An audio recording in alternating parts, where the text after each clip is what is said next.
नमस्कार, मी मनीषा जयप्रकाश. आपण पाहत आहात लोकसंदेश न्यूज. पाहूया आजच्या सविस्तर घडामोडी. टालेवाडी येथे बाळ सिद्धनाथ वार्षिक यात्रेनिमित्त आयोजित करण्यात आलेल्या लेझिम स्पर्धेत जिल्हा परिषद शाळा पांडेवाडी येथील विद्यार्थ्यांनी उत्कृष्ट सादरीकरण करत प्रथम क्रमांक पटकावून चषक संपादन केला.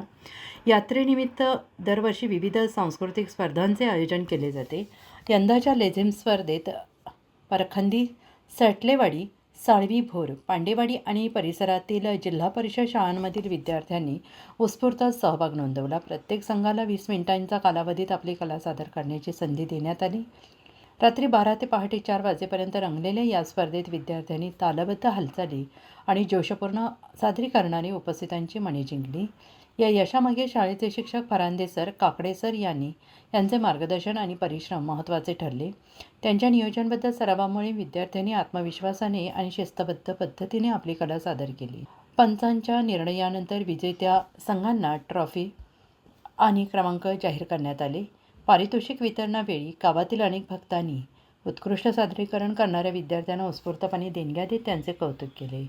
पांडेवाडी शाळेच्या या यशाबद्दल ग्रामस्थांनी अभिनंदनाचा वर्षाव केला.